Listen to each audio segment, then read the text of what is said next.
Hello everyone, मी अश्विनी वानखेडकर तुमचं माझ्या YouTube channel maths is so simple so easy या याच्यावर पुन्हा एकदा मनापासून वेलकम करते. चला तर विद्यार्थ्यांना आपण डिफरन्शिएशन चॅप्टर बघत होतो. त्यातले बरेच पॉईंट आपण कव्हर केलेले. त्यातला आज पुढचा पॉईंट आपण कव्हर करणार आहोत, तो म्हणजे पॅरामॅट्रिक डेरिव्हेटिव्ह. आपण डेरिव्हेटिव्ह काय असतो, कंपोसाइट फंक्शन काय असतात, इन्व्हर्स फंक्शन इन्व्हर्सचा डेरिव्हेटिव्ह कसा करतात, इम्प्लिसिटचा डेरिव्हेटिव्ह कसा करतात, लॉगॅरिथमिकचा डेरिव्हेटिव्ह कसा करतात हे पाहिलेले आहेत. ते जर तुम्ही पाहिले नसतील तर प्लीज माझे सगळे मागचे व्हिडिओ बघा, त्याच्यामध्ये तुम्हाला ते समजेल. आणि मागच्या व्हिडिओ बघितल्याशिवाय तुम्हाला आजचा व्हिडिओ समजणार नाही. मागच्या याच्यामध्ये आपले डेरिव्हेटिव्ह कसे काढायचे हे सगळं आपण पाहिलेले. आता जे जे टाईप्स आहेत त्याच्यामध्ये फक्त एक ट्विस्ट आहे किंवा एक रूल आहे किंवा एक नियम आहे किंवा एक फॉर्म्युला आहे. तो जर तुमच्या लक्षात आला आणि डेरिव्हेटिव्ह कसा काढायचा हे माहिती असेल तर सगळे फॉर्म्युले किंवा सगळे टाईप्स खूप सोपे आहेत. चला मग आताच्या व्हिडिओमध्ये आपण सुरुवात करूया पॅरामॅट्रिक डेरिव्हेटिव्ह. पॅरामॅट्रिक डेरिव्हेटिव्हच्या पहिले पॅरामेट्रिक फंक्शन काय असतं किंवा पॅरामॅट्रिक कशाला म्हणतात किंवा पॅरामॅट्रिकचं एक्झाम्पल आपण ओळखायचं कसं हे आपण पहिल्यांदा बघूया. तर पॅरामॅट्रिक डेरिव्हेटिव्हचा सगळ्यात महत्त्व पॅरामॅट्रिक फंक्शन असेल तर तेव्हा त्याचा हा एक फॉर्म्युला आहे. काय फॉर्म्युला आहे? dy/dx is equal to dy/dt upon dx/dt. मी तुम्हाला प्रत्येक व्हिडिओमध्ये हे नेहमी सांगत होते, आपल्याला नेहमी इकडच्या साईडला काय पाहिजे, फक्त dy/dxच पाहिजे. उरलेलं काहीही एक्स्ट्रा येत असेल तर ते तुम्हाला इकडून परत तिकडे काय करायचं आहे, घेऊन जायचं आहे. आणि इकडे एल साईडला फक्त आणि फक्त dy/dxच आपल्याला पाहिजे. ओके, मग बाकी काही असो सगळं तिकडे घेऊन जायचं आहे. म्हणून आपल्याला dy/dx पाहिजे, पण मी इकडे काय फॉर्म्युला दिसतोय तुम्हाला, dy/dt अपॉन dx/dt. आता टी म्हणजे काय, या टीलाच म्हटलं जातं पॅरामीटर. या टीलाच म्हटलं जातं पॅरामीटर. मागच्या व्हिडिओमध्ये आपण इम्प्लिसिट फंक्शन पाहिलं होतं. इम्प्लिसिट फंक्शनसाठी तुम्हाला मी महत्त्वाचं सांगितलं होतं ते म्हणजे इक्वल साईन. काय सांगितलं होतं? Equal sine. इम्प्लिसिट फंक्शनमध्ये इकडे एक फंक्शन होतं, इकडे एक फंक्शन होतं आणि दोघांमध्ये काय होतं, इक्वल होतं. दोन वेगवेगळे एक्झाम्पल इक्वल गेलं होतं, त्याला इम्प्लिसिट म्हणत होतो. आता याच्यामध्ये फक्त इथं वेगळं फंक्शन राहणार आहे, हे पण वेगळं फंक्शन असणार. ओके, दोन फंक्शन कसे दिलेले वेगळे, पण एक पण विथ रिस्पेक्ट टू पॅरामीटर कोणतं, टी, हा पण with respect to parameter t. म्हणजे f with respect to t, f with respect to two, असे दोन वेगवेगळे एक्झाम्पल्स आहेत. टीला काय म्हटलं होतं, तो पॅरामीटर. आणि साधं सिंपल समजावून सांगायचं असेल तर आपल्याकडे दोन व्हेरिएबल्स आहेत, सपोज ए बी सी. जेव्हा 10पर्यंत काही एक्झाम्पल आपण सोडवत होतो आणि आपल्याला जर थर्डची व्हॅल्यू काढायची होती किंवा एका वेगळ्या गोष्टीची व्हॅल्यू काढायची होती तेव्हा आपण एका सीला अज्युम करत होतो. काय करत होतो? अज्युम करत होतो. म्हणजे काय, एचा संबंध सीची, बीचा पण संबंध कशाची, सीची. म्हणजे काय, जर ए बीच्या आपण काही काढायचं असेल तर काही ठिकाणी आपण काय करत होतो, सी अज्युम करत होतो. ओके, मग तसंच एचा संबंध कशाची, सीची, बीचा पण कशाची आहे, सीची. म्हणून a with respect to c, b with respect to c. Same तसं हे पहिलं function with respect to t, दुसरं फंक्शन पण with respect to t. Suppose a हा एक फ्रेंड असेल, बी हा एक फ्रेंड असेल आणि सी हा एचा पण फ्रेंड आहे आणि बीचा पण फ्रेंड आहे. ओके, म्हणजे हे function with respect to c, b function पण विथ रिस्पेक्ट टू सी आणि सी सपोज काय आहे, पॅरामीटर आहे. तसं इथं जसं सी पॅरामीटर आहे तसं फंक्शनमध्ये टी काय असतो, पॅरामीटर असतो. मग आपल्याला काय दिलेलं असणार आहे, पॅरामेट्रिक एक्झाम्पल कसं ओळखायचं, दोन वेगवेगळे एक्झाम्पल असणार आहे कशाच्या, विथ रिस्पेक्ट टू पॅरामीटर. मग तो पॅरामीटर टी असेल किंवा एक वेगळं व्हेरिएबल पण असू शकतं.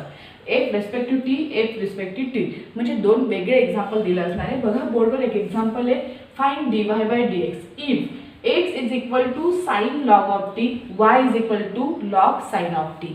बघा दोन वेगवेगळे एक्झाम्पल आहे, एक्स इज इक्वल टू आणि y is equal to. X दिलेला आहे म्हणजे विथ रिस्पेक्ट टू काय दिलं, इथं काय दिसतोय, टी. इथं काय दिसतोय, टी.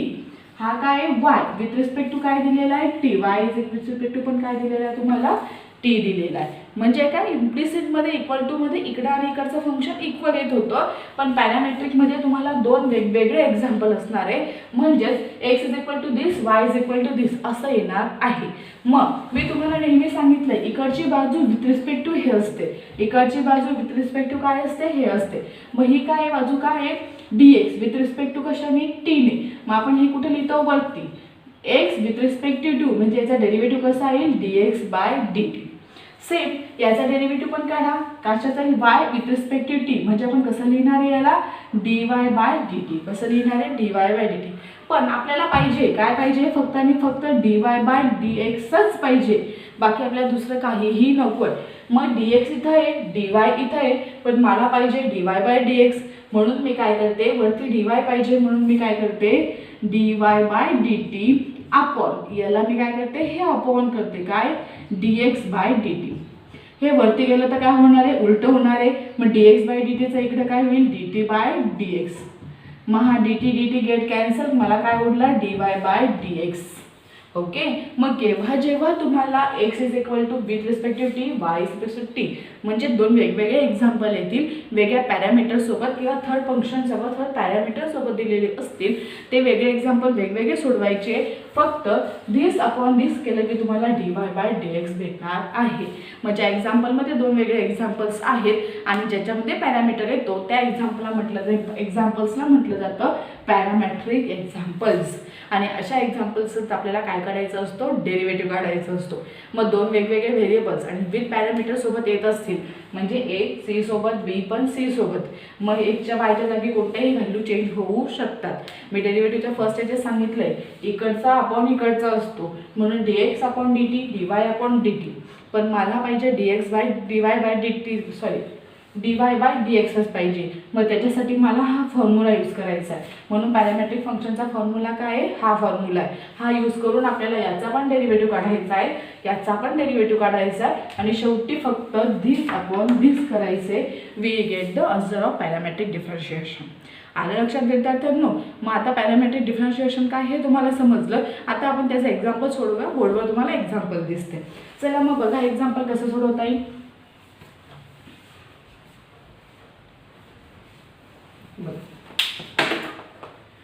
काय सांगितलेलं आहे? Find dy by dx if x is equal to this, y is equal to this. पहिल्यांदा कन्सिडर करू. नाव कन्सिडर. जर तुम्ही सायमल्टेनियसली सोडवलं तरी चालणार आहे. पहिले इक्वेशन फर्स्ट, इक्वेशन सेकंड गेलं तरी चालणार आहे. आता छोटं असलं सायमल्टेनियसली सोडवलं तर चालेल, पण मॅक्झिमम छोटं असं किंवा मोठं आपण 1 आणि 2 असं गेलं की तुम्हाला लिहायला प्रॉब्लेम येत नाही, रायटिंगमध्ये काहीही प्रॉब्लेम येणार नाही.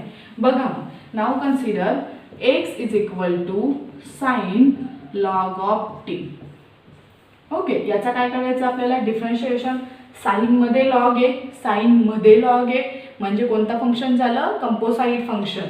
मग कंपोसाइटच्या फंक्शनचं आपल्याला काय करायचं आहे? डिफरन्शिएशन. बघा मग differentiate with respect to. Differentiate with respect to काय येणार आहे? एक्स विथ रिस्पेक्ट टू काय इथं टी. आतापर्यंत इकडे वाय आणि इकडे एक्स होता. आता काय येणार आहे? तर टी असल्यामुळे विथ रिस्पेक्ट टू काय येणार आहे? टी येणार आहे. हे नेहमी लक्षात ठेवा, हायलाइट करून ठेवा. विथ रिस्पेक्ट टू काय येईल इथं? टी. ओके. आता मला डेरिव्हेटिव्ह काढायचा आहे. याचा डेरिव्हेटिव्ह काय येईल? मग मला dx with respect to t म्हणजे dx by dt is equal to. आता साइन एक्सचा फॉर्म्युला आहे माझ्याकडे. साइन एक्सचा फॉर्म्युला माहिती आहे. याला पहिल्यांदा मला काय मानावं लागणार आहे? एक्स. म्हणजे हा काय झाला? Sine x. साइन एक्सचा डेरिव्हेटिव्ह काय असतो? Cos x. पण एक्स काय आहे माझा? Log t. ओके. नुसता एक्स राहिला असता तर फक्त कॉस एकच एक्स डेरिव्हेटिव्ह आला असता, पण नुसता एक्स एका नाही म्हणजे स्टँडर्ड फंक्शन नाही आहे. कंपोसाइट फंक्शनचा डेरिव्हेटिव्ह आठवा. आपल्याला याचा परत डेरिव्हेटिव्ह मल्टिप्लाय करावा लागतो. dx by dt. कशाचा डेरिव्हेटिव्ह करायचा आपल्याला? एक्सचा. एक्स काय आपला? Log t. ओके. काय येईल मग बघा? Cos of log t into derivative of log t. Log टीचा डेरिव्हेटिव्ह काय येतो? 1 अपॉन टी. आता एकच्या ऐवजी फक्त टी आहे म्हणून लॉग टीचा डेरिव्हेटिव्ह काय येईल? 1 अपॉन टी. याच्यामध्ये कोणतंही फंक्शन नाही आहे त्याच्यामुळे नुसता एक्स सारखा कन्सिडर करायचा आहे. एक्सचा 1 अपॉन एक्स असतो, इथं फक्त 1 अपॉन टी येतो. मग तुम्हाला म्हणून काय मिळालं? dx by dt is equal to cos of log t into 1 upon t. हे झालं तुमचं dx बाय dt चा डेरिव्हेटिव्ह. याला आपण म्हणू इक्वेशन नंबर फर्स्ट. ओके. आता आपल्याला कशाचा डेरिव्हेटिव्ह सोडवायचा आहे? सेकंड डेरिव्हेटिव्ह सोडवायचा आहे. मी इकडे सोडवते, तुम्ही खाली सोडवलं डायरेक्ट, लगेच खाली सोडवायचं आहे. फक्त मी आता समजण्यासाठी इकडे करते. ओके. तुम्ही खाली आणि नंतर डेरिव्हेटिव्ह घ्यायचा आहे त्याचा. ओके. बघा मग आता नाव कन्सिडर काय? y is equal to log of sine t. Okay. आता याचा काय करायचं आहे, मला डेरिव्हेटिव्ह घ्यायचा आहे. करा मग. डिफरन्शिएट विथ रिस्पेक्टिव्ह काय आहे इथं टी, म्हणून इथं काय येणार आहे टी. हे सगळ्यात इम्पॉर्टंट आहे विद्यार्थ्यांनो, याच्यामध्ये खरा ट्विस्ट हाच आहे.